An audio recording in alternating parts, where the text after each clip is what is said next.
story, and it's my job to guide you to quilt with confidence.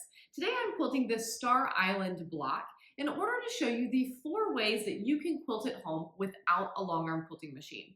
Together we're going to talk about walking foot quilting, free motion quilting, ruler quilting, and hand quilting, all on this one adorable project. Let's get started. Let's start by talking about walking foot quilting. This is called a walking foot. It's this really wild looking contraption that clips right onto your sewing machine. Now, the reason it is called walking is because it actually has these extra feed dogs that are going to pair with the regular feed dogs on your machine. And think of this like the very hungry hippo, right? That mouth is going to come out and it can pull your whole quilt sandwich through your machine together so the different layers of your quilt don't get separated. Now we put this on by putting these little clips right around our foot bar here, and we need to make sure that this little crab claw goes around our needle screw.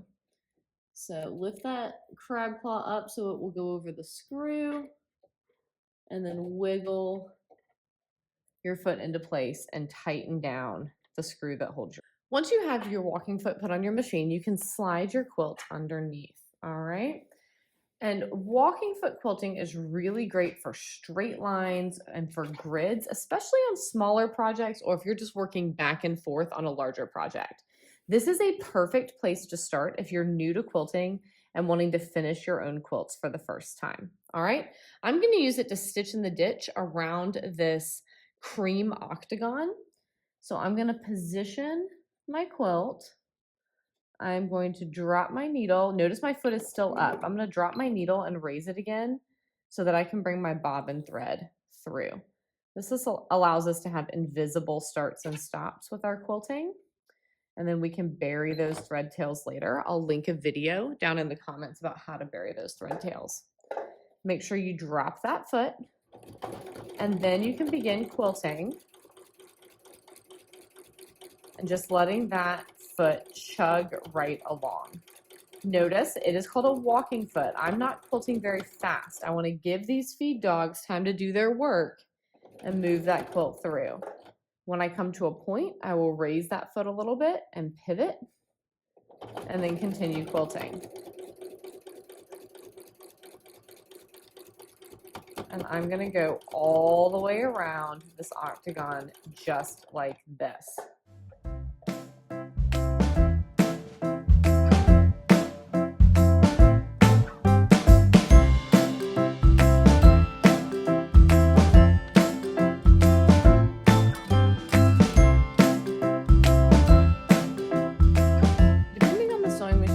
It's also possible that you have a built-in feature instead of a separate walking foot.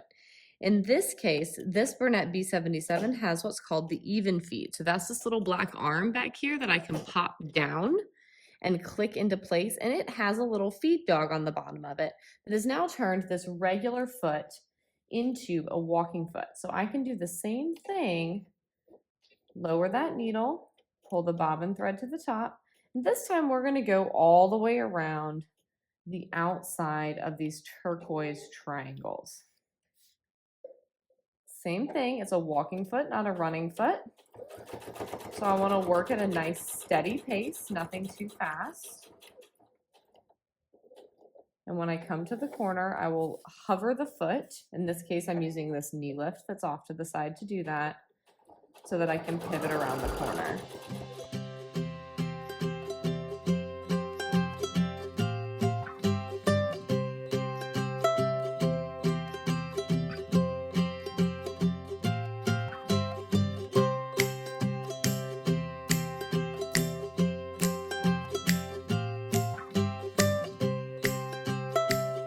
Another way to finish your quilts is with free motion quilting, or FMQ. Free motion quilting is a lot like doodling on your quilt, but the way that you learn it is a lot like learning to write.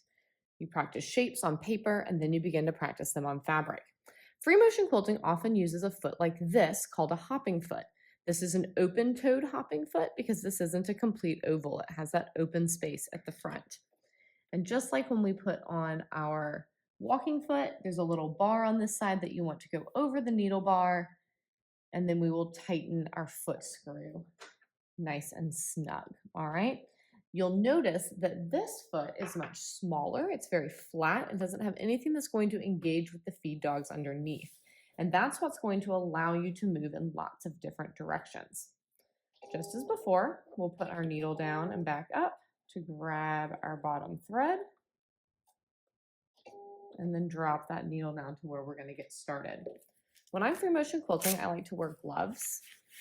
These help keep oils and sweat and snack smudges off my quilt. They also help give me a better grip on the quilt.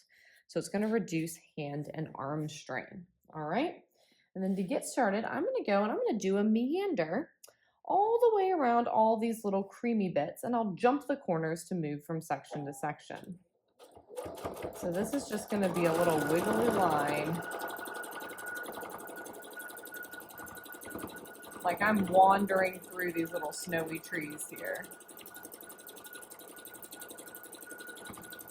Because this is a meander, I'm going to try to leave space between where all the lines wander along. If I were to cross them and do little loops, we would call that a loopy meander.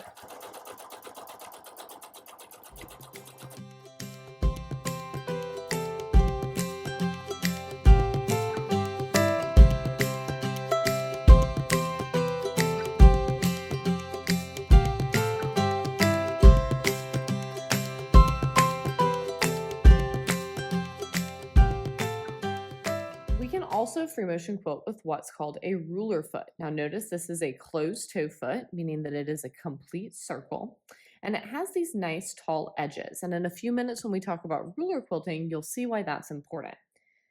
But what I really like about this foot is it allows me to switch back and forth between quilting with rulers and free motion quilting seamlessly, which means I can go back and forth between flourishy organic designs and more rigid geometric designs without having to switch over to a walking foot. Now we're going to do a little bit more free motion here, and we are going to add some wishbones into the border of our block. Wishbones are kind of like cursive L's that all stood up on end. And just like our meander, they're going to add a little bit of extra texture.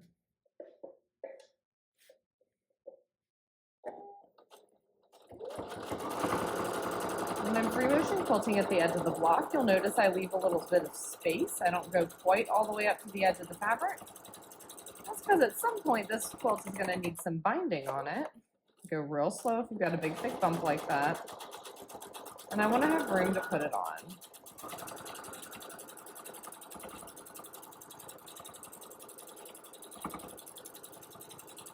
It takes a little bit of practice to get used to the different visibility of a ruler foot, but like I said, it opens up a lot of possibilities as far as being able to go back and forth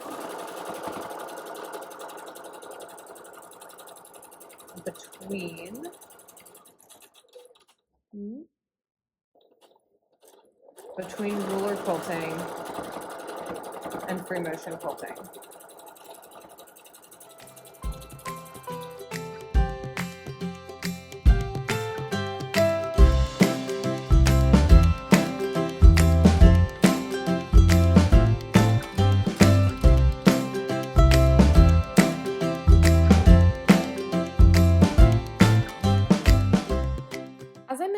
Ago, we can also quilt with rulers. We're going to use that same circular metal foot that we used for quilting our wishbones with free motion quilting, and we're actually going to use it as a guide for our ruler. I mentioned these tall sides, and that is so that once we get our thread popped up to the top and put that foot down, that foot prevents the needle from being able to hit the ruler. See how nicely that creates a little buffer there? It's really, really important that you only do ruler quilting with a proper ruler foot. Now, this ruler foot is going to be about 1/4 of an inch from a needle to the edge of the foot. So if I want to quilt some nice little darts in the center of this star like this one here, I'm actually going to line up my ruler slightly off from the center of the block itself. And then I'm going to stitch in a straight line down, keeping the ruler pressed up against the edge of the foot. And then I will move in a straight line all the way down from one end to the other. Now, just like with free motion quilting, ruler quilting is what we call omnidirectional. So you don't necessarily have to turn your quilt every single time. Again, on a small project like this especially, I'm quite likely to turn it because it's a whole lot easier to see where I'm going when I quilt like this. Now, when I get up to this corner, I next need to be over here. So I'm going to use this ruler to stitch in the ditch. And here I will move away from me. I'll make sure that that ruler is lined up parallel to the edge of the star. So my needle is going to fall at or near that ditch and work straight backwards and then turn this way in order to stitch in this ditch right up to the corner. So as you can see, it makes it really easy to get nice straight lines without having to put that walking foot on. Even with the walking foot, you would need to mark these straight lines to make sure you were indeed going straight. So these kinds of shapes can be a whole lot easier to quilt with a proper ruler and foot.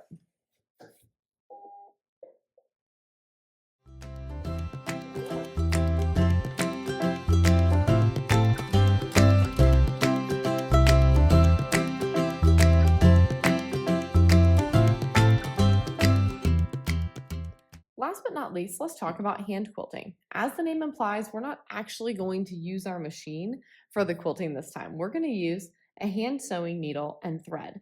Now, I'm using a 12 weight thread from Aurifil. This is going to be nice and thick, so it really shows up.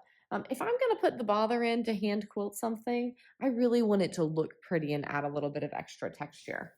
You, of course, could use a finer thread, and while I'm going to be adding hand quilting onto this quilt just as an accent, you could absolutely do this across a whole quilt. Now, I have put my needle through. I want my first stitch to start here, but I've put my needle through a little bit before that so that I can actually pop this knot into the batting. So see how now that knot has vanished where I've started and stopped?